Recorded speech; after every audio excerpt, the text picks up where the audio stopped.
Hi guys, this is Grand J, and welcome to our Goblins vs. Gnomes class card discussion. I'm joined by Mr. Bodes and Gino. This time we'll be covering Hunter. Starting off with Glaive Zuko. You played in aggressive hunter lists. I think it's good. Basically, if you don't have space for traps, then it's probably a better weapon. And it has a really cool name, so you definitely have to add it to your deck. This card is really good in Arena, it should be said. This card is a non-rare weapon. So if you think about it, like, how many times have you played against a warrior in Arena that had turn 2 Fiery War Axe and he's just destroyed your like first 3 turns? 2 drop, 3 drop. Yeah, so Glaive Zuka does what is essentially the same thing. And I think that in Arena this card is insane, and I think that it's pretty good and constructed, if I'm honest. Mm. I think that actually, I've seen a lot of people playing Control-ish Hunter, which is actually really good. Yeah. And so I think that from currently where Hunter stands, it suffers just a tiny bit, but it's still really good. You think Fire Warx is better than Glaive Zuka? Yeah, I think so. Yeah, 100%. 100%. 100%. But, like, this card is a Hunter's version of that, which is still good. Like, in Constructed, you make your Leper Gnome a 3. Okay. So, Glaive Zuka, decent weapon. And it's common. And it's good in Arena, decent constructed. Yep. Cobra Shot. Garbage. 3 Absolute damage garbage. to a minion and the enemy hero. Why would you play this card ever? It's so bad. Just play MultiShot. It costs 5? Okay, I just seen that. Holy crap, it's terrible. This card is bad. It's fine to have some bad cards, but this card is absolute trash. When is it ever useful? Even if it was 4 mana, still, I would not use it. Even 4 mana, it's like a strictly worse version of MultiShot, like Jay-Z said. Yeah. MultiShot has been played in Hunter decks before, you know? Yeah, and then you've got Explosive Shot as well, which is like already the dark horse of the family. So Yeah. you've got Cobra Shot, which is like the dumbass cousin that no one ever talks about. The dumbass Yeah. cousin. It's the cousin that went to prison and no one acknowledges anymore. That's Cobra Shot. Yeah. It's the Cobra Shot that went to prison. No one paid for its bail. Yeah, he was in there to be taught a lesson. Alright, let's get away from this garbage card. Okay. Yeah. Cole Pet. See, like, a lot of these cards that, like, say draw a card, and if it's something, it costs less. I originally thought these cards were pretty bad, but then I realized that the cost reduction sticks around. So, in terms of Cole Pet... I'm tempted to say that this card is almost better than what Flare is now. Yeah. In a beast deck. This card's fine. Like, it's fine. Realistically, they ruined Flare, so...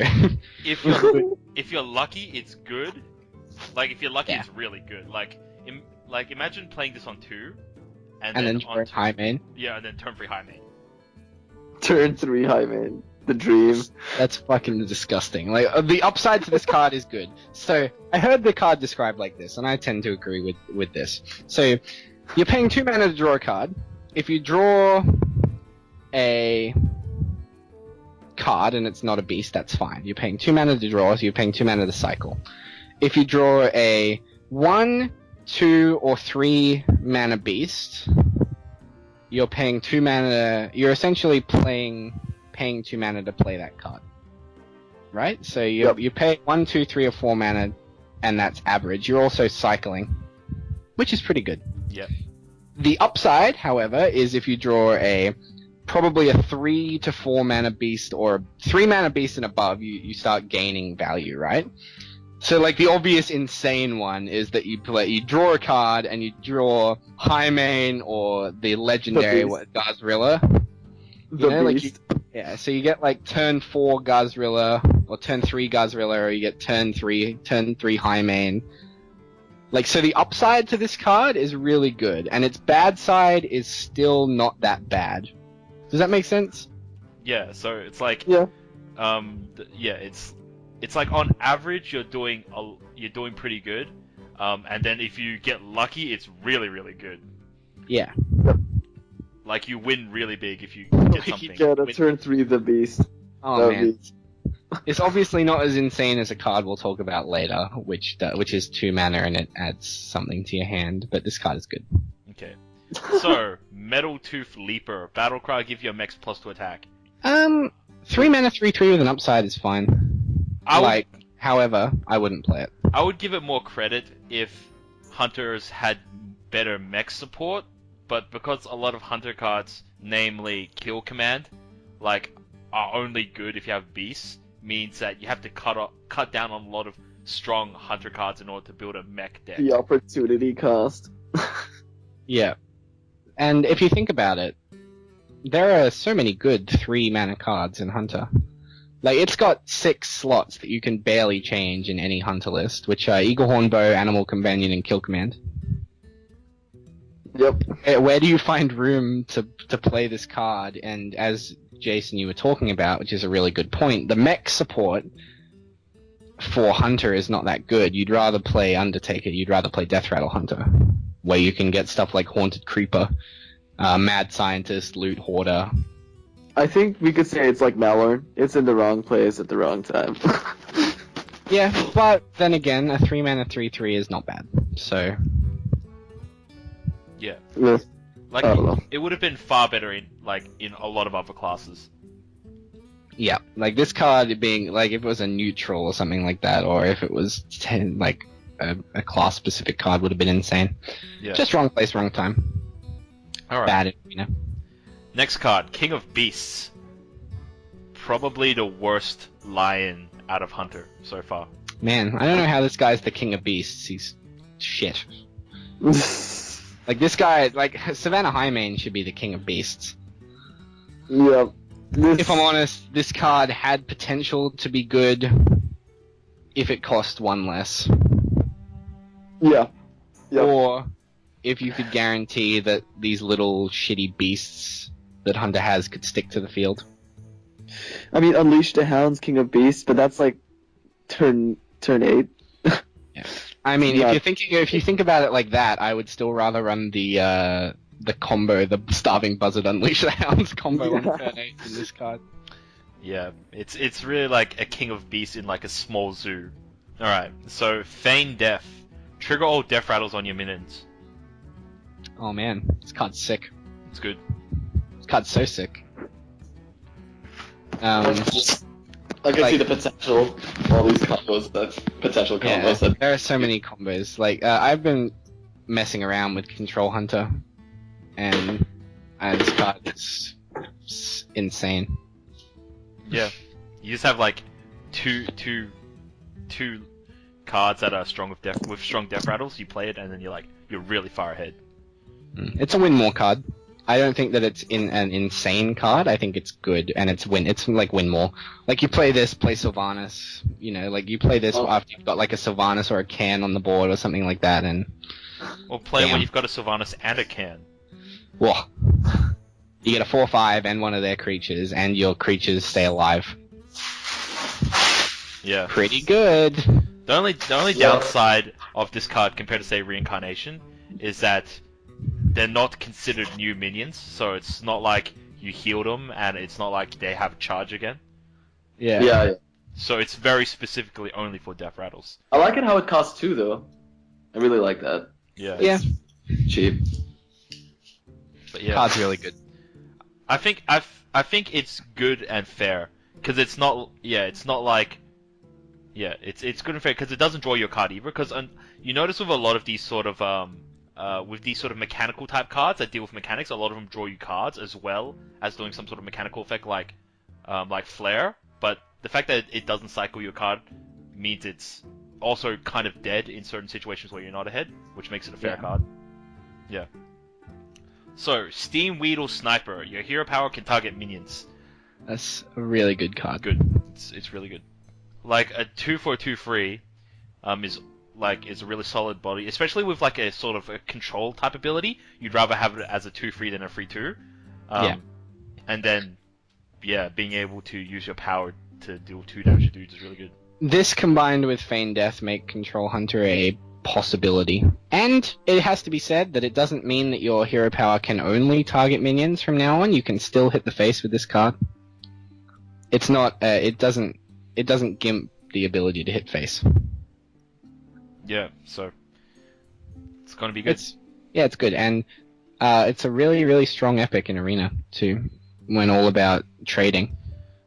Yes, I'd have to agree. It's been really helpful in the few times I've drafted it. Super useful. Yeah, and for the final Hunter card, Gazrilla. Gazrilla! I've seen this card do like 1,000 damage. I just think to myself, Jesus Christ. But I have not played against it yet on ladder, and I started at rank. So I started at rank 16 or something, and I'm at rank 8 at the moment after laddering since GvG came out, which would be 4 or 5 days ago. Offhandedly, I haven't been hard spamming trying to get to legend. I have not seen this card once in any of the Hunter games I've played. So I don't know if that's because people aren't playing it because it's not very good. I've seen it in videos do 1,000 damage. I've seen it do 10 million damage or something, But I don't know. It feels like to me that this card was a little bit overhyped, but I still don't think that means that it's bad. I just don't think it goes with the overall Hunter theme. I think it seems like more of like a warrior card, Like, it costs a lot, and I don't know. I think you could get more value out of even, what's it called? King Crush. I think you could get more value out of that. I think it's really situational. Because it doesn't fit anywhere at the moment, does it? Yeah, and it's not, and Hunter doesn't have a lot of tools that can, just deal little blocks of damage to its own guys. Yeah. That's a good point. Yeah, so if you were able to ping it 2 or 3 times, if you were say warrior, or if you're a warrior and you could just injure your own dude a couple of times and then send this up in their face, it'd be good. But otherwise, yeah. I mean, you have to think about how are you supposed to play it? Are you supposed to play Elven Archer and Hunter and rely on drawing this card, or are you supposed to who knows? How are you supposed to damage this card? Well, so Hunter, I don't know. It seems like in this set, Hunter. I think rightfully so. Hunter got shafted because it was the best deck for so long. Hey man, it didn't get shafted nearly as hard as Druid did. Well, that's true. There weren't very many Druid cards, but Druid is already pretty good. So Hunter was way too good, and it got nerfed, and then it didn't get as sick amount of good cards. I think it got probably 3 good cards. Yeah, but it's its good cards are really good. Yeah. That's true. You don't need 8 good cards, you just need 3 really, really good cards, and just ignore the 5 other cards. That's true. And I think Hunter did get that, but I think that the cards that they gave it suffer from not really fitting anywhere, except for, of course, Steam Weedle and Feign Death. Gazrilla, I think, suffers from not really fitting into somewhere very appropriate currently. Maybe there is a way that we aren't thinking about to make it insane. Who knows? What do you have to play to make it good? You have to play Explosive Sheep and Elven Archer and shit like that just to make it playable. I don't want to do that. I don't want to have to play these. Yeah, exactly. I don't want to have to play these shitty cards just to one-hit combo someone with Gazrilla. I'd rather, on turn 7, I'd play High Mane and Web Spinner. Thanks for watching, guys. Click on one of the links to check out our other class card discussions. Also, check out our website at www.thetavern.net.au. Thanks a lot, and I'll catch you guys later.